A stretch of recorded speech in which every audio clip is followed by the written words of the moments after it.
The Rolling Stones said, "You can't always get what you want, but if you try sometimes, you just might find you eventually get a UFC title shot, even though you definitely should have had one way sooner than you did." Great song, and a great topic for today's video. This isn't about career journeys that would take forever just because of their natural ups and downs like a Michael Bisping, though. Today is all about fighters who were right there, had every reason to compete for gold, and were blocked due to some seriously unfortunate circumstances. I'm Tommy from MMA On Point, and these are 10 fighters who got held back the longest from UFC title fights. Number 10, Bad Luck Bobby. It's pretty insane to think that the first time that Robert Whittaker fought for undisputed middleweight gold was when he lost the title to Israel Adesanya. Here's the story. The Count beats Luke Rockhold out of nowhere in a short notice title fight at UFC 199, and everybody assumes that Yoel Romero was next, but instead, for reasons, I'm a caveman! Number 13, Dan Henderson was given the opportunity. Next, instead of fighting Romero, Bisping fucked off to heal an injury and wait for GSP, who randomly decided after 4 years to return and fight in a new division. While Yoel languished in title fight purgatory, Bobby Nux showed up and started getting some serious victories. 2 performance bonus earning finishes of Derek Brunson and Jacare back-to-back to cap off 6 fights straight in the division. To appease the masses, the UFC made an interim title fight between Whittaker and Romero, which was an absolute war won by the Reaper. Afterwards, Bisping came into the cage and acted like he was going to fight Whittaker at some point, even though he had absolutely no intention of doing so. Mike would finally get his GSP fight later that year, lose, and then St. Pierre would vacate the title due to never planning on fighting in the division anyway. I mean, colitis. With Bisping out, Rockhold in another dimension, and GSP gone, they ran back the Romero fight after upgrading Whittaker to undisputed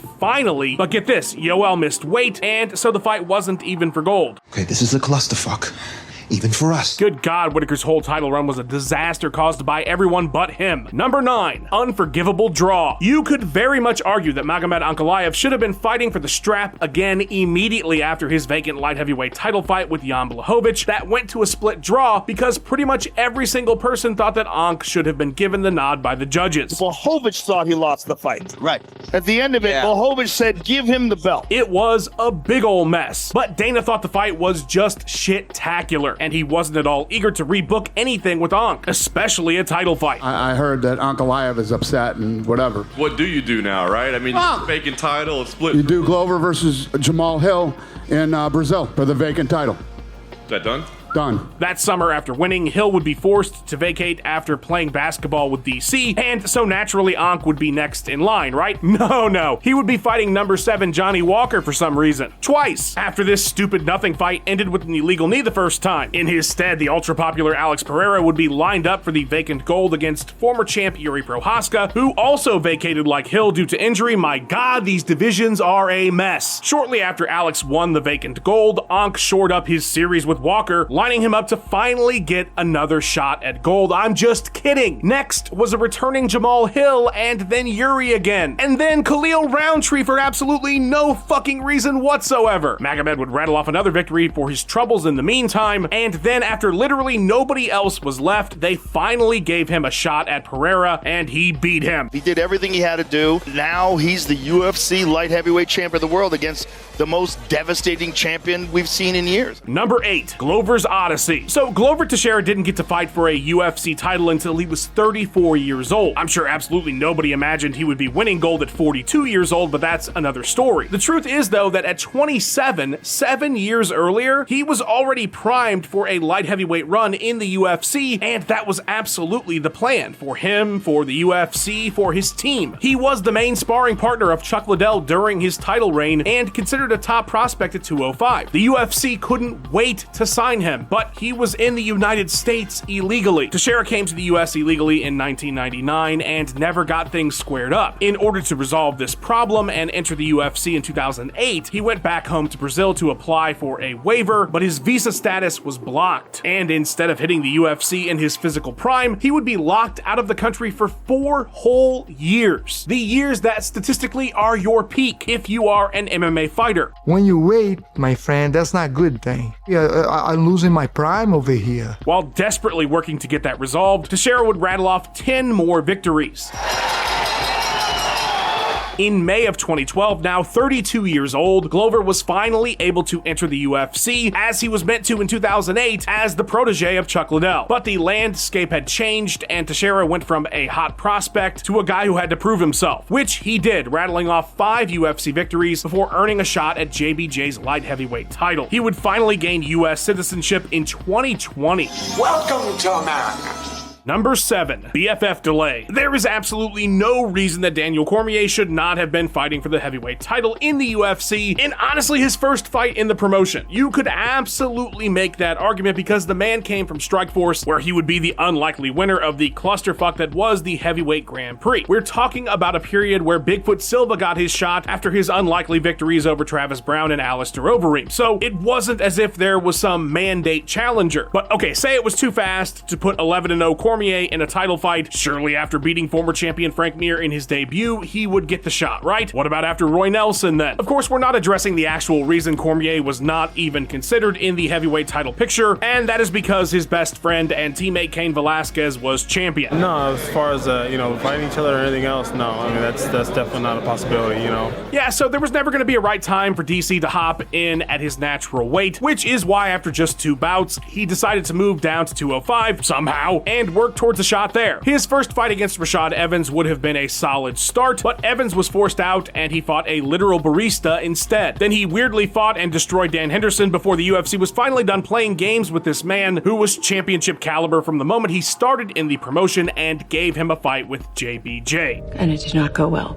at all. Number 6, Bantamweight Circus. 135's title picture was such a clusterfuck after Dillashaw dropped the strap to EPO. Then flyweight champion Henry Cejudo moved up a class and took the belt. Then for no reason at all, they gave Dominic Cruz a title shot against him after nearly 4 years away from the sport, and he was a replacement for Jose Aldo, getting a title shot coming off a loss to Marlon Moraes, who just also lost in a title fight. I know people were split on who won, but it wasn't a robbery. Then Cejudo up and retires after beating Cruz, and the UFC rightly puts Petr Yan in there for the vacant, but against Jose Aldo, who again was coming off a goddamn loss, close decision or not. And during all this time, literally on the fucking card that Henry Cejudo won vacant gold, sat one Aljamain Sterling at number 3, who would beat number 4 Pedro Munoz via UD. Not once was he considered in this clusterfuck of legends fighting for gold for no reason, despite being the obvious choice to take on Yan, especially considering he'd beat Corey Sandhagen as well in the first round before Aldo versus Yan even happened. An absolute joke, but Sterling was seen as boring, seen as not a fan favorite, and so he got sidelined as long as they possibly could before he finally got his chance at Jan's gold and won it in a totally uncontroversial fashion. No, that's not how I remember it. No, Mac. Teammate and best bud Merab would have a similarly shitty road to the title. 10 wins straight, nearly cleared out the division. Now, he didn't do himself any favors saying he wouldn't fight Aljo, but he was still long overdue by the time he finally fought Skittles O'Malley. Number 5, the Hurt Business. There is nobody that I was ever more sure was going to be a champion than Tatiana Suarez. She just seemed like an eater of worlds, with a skill set and size that was going to be a major problem at 115 pounds. Tatiana entered the promotion unbeaten by winning TUF 23 when she tapped Amanda Cooper in the first round. Over the next few years, she would really start to build up momentum. Her run of wins over Alexa Grasso, Carla Esparza, and Nina Nunes had everybody like, okay, she's the next big thing. Do you feel like the female Khabib? Yeah, I think it's an accurate statement, She was ranked number 2 going into the fight with Nunes, and so getting the UD victory over her pretty much sealed the deal. It was title fight time. That was June of 2019. Suarez wouldn't see a shot at gold until 2025. And even crazier, in that whole time period, she would have just 2 bouts. So what in the actual hell happened? Sadly, injuries are what happened. Suarez was dealing with major neck and knee problems that kept her sidelined despite an attempted comeback in 2021 for nearly 4 years. From title contender to really straight up forgotten by most fans. When she finally did return, it would be in a flyweight bout, but she'd follow that up by beating Jessica Andrade at 115. Then she got sidelined again and missed out on 2 different bouts with more injuries and health problems. You break your neck, you get thyroid cancer, then you blow your entire knee out. Life has thrown a lot at her. A whole year after her victory over Andrade, Tatiana, this killer prospect who looked like a world beater in 2019, finally faced a champion in Zhang Wei Li and lost via a UD. Man, this sport is brutal. Number 4, anybody but Leon. Local man, too boring to be champion. That was the headline about Leon Edwards in Dana White's head for like 3 years. In mid-2019, Leon Edwards took 4 of 5 from number 4 ranked welterweight Rafael dos Anjos to cap off an 8-fight win streak in the division and plant himself at the number 4 spot, primed for a shot at gold. The problem, his fights were boring, of course, but also ahead of him was the former champion Woodley, Colby Covington, and Street Jesus. Covington secured his title shot by beating number 11 Robbie Lawler because that makes sense, and of course Gamebred would cash in on that insane 2019 and get his title shot. But okay, so Colby and Jorge got their shots. Time for Leon, right? No, you silly bitch. Gilbert Burns is next because he beat Tyron Woodley. Okay, but then Leon, right? Nope, he had to re-earn his shit. He was supposed to fight the big up-and-comer Khamzat Chimaev to get another chance at the title, but that fight got canceled, and so he went to an eye-poke no contest with Bilal Muhammad, beat Nate Diaz, but somehow came out of the other end being made fun of, and then Colby and Jorge both got title shots again for some reason. Oh, come on! More than a year after his nothing fight with Nate Diaz, the UFC was finally out of more popular people to throw at Kamaru Usman, and they gave Leon his shot that he blew until the last second KO. It would take another man who was on a 10-fight unbeaten streak that the UFC also didn't want to give a title shot because they thought he was boring to dethrone Leon, Bilal Muhammad, who deserves a mention in this entry as he essentially had the same story as Edwards. And now I earned my shot. I took my shot. There's no denying me now. Number 3, about damn time. In one of the craziest rookie years ever, Khamzat Chimaev won back-to-back fights 10 days apart, decimated GM3 in 17 seconds, and was booked with number 3 Leon Edwards in a title eliminator. You couldn't get any hotter, but the beer flu would hit Khamzat so hard, the Edwards fight got canceled 3 times. Things got so bad Khamzat would announce his retirement prematurely, but rebounded a year later with big ol' wins over Leach and Gil Burns, which would have led to a title shot if not for Edwards Usman too. So the UFC horrifyingly booked Khamzat against Nate Diaz. Someone should start thinking about pressing charges. It's just a shame that they're going to do this assassination attempt on him before he leaves. Luckily, he missed weight by I think 73 pounds and fought Kevin Holland instead. Unable to be booked in the US due to his biggest fan being a sanctioned Chechen warlord and having pissed everybody off with the weight miss, a year of nothing would come and go before Chimaev got a number 1 contender fight with Bobby Whitaker. That would be delayed for 3 months because he became violently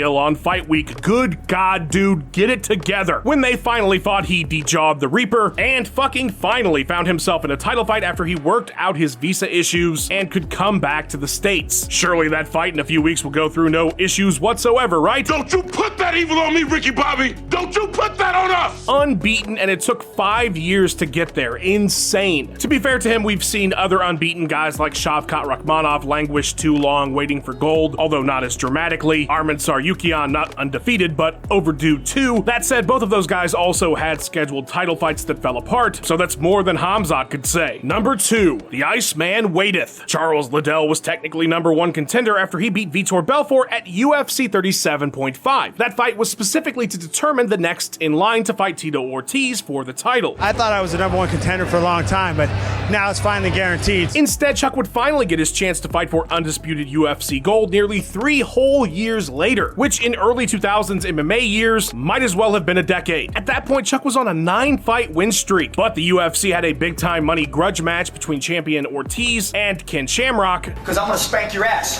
which would take place next instead of giving Liddell his promised shot. Chuck would fight in the co-main against Renato Sobral and destroyed him in 3 minutes, further cementing his contender status. But after beating up Ken, Tito seemed pretty wishy-washy on throwing down with his former buddy, and he would end up sitting out for the better part of a year in dispute with Zuffa. This forced the first ever UFC interim title fight between Liddell and Randy Couture, which the Iceman unfortunately lost. Further complicating things, Ortiz returned and got beat by Couture too. Dana decided to send Liddell over to Japan after the debacle to prove himself in the Pride Middleweight GP, but he'd get stomped by Rampage in the semis and came back for a revenge bout against a title-less Tito. Now, surely that would finally earn him a chance at gold, right? Nope. Because Randy Couture and Vitor Belfort had this big messy title fight rematch after a freak eye injury ended their first one, and so Liddell was given another showcase fight when he demolished Vernon White on the undercard. You had to stay busy in the early 2000s, folks. But then finally, after all that mess, he got an undisputed shot at Randy and got his revenge and his gold. Chuck Liddell! Oh, he is the new light heavyweight champion of the world! Randy Couture is out! Number 1. Hi, John. I mean, the dude had to defend an interim title for God's sake. How could he not be number 1? When did Tom Aspinall deserve a shot at undisputed heavyweight gold? After November 11th, 2023, the night he KO'd Sergey Pavlovich in 69 seconds to earn the interim title. Nice. From that point on, the interim champion should have been fighting the champion, but it never happened. That same night, Jon Jones was meant to defend the title in a controversial and unpopular bout with former champion Stipe Miocic, who had been gone for over 3 years. But Jon popped a pec and they had to delay it. You'd think that they'd just scrap it all together considering not a soul wanted that fight and we now had an interim champion, but nope, they forced it to happen anyway. After that was a whole ass period of Jon Jones doing completely nothing for nearly a year, all the while tagging everybody along, talking about how he would do the Aspinall fight. John agreed to fight Tom, yes. And then that he wouldn't. He's annoying to me. It was this big long drama show all over social media that just dragged on for what felt like fucking years. Tom would of course defend that interim title against Curtis Blades. Behind the scenes, Jones apparently asked for big time cash to fight Tom. The UFC said, yeah dude, sure. And then Jon said, actually I'm retiring and only ever fighting again if it's at the White House. Aspinall was then upgraded to undisputed, but still hasn't had an actual undisputed title fight. That is still to come as of this writing against forever challenger Cyril Gane. Hope you're excited about a whole nother year of Jon Jones teasing an Aspinall fight that's never happening. I know I can't wait. And neither can the editor of this video, Max Randall. Please follow him on all his socials and go check out his awesome YouTube channel. A big ol' thanks to our channel members. Thank you so much for all your support. Fight fans, hit the join button, become a member, get exclusive content, like and subscribe to give Bobby Knuckles another title shot, leave a comment about which of these delays frustrated you the most, and thank you so much for watching. I'm out of here.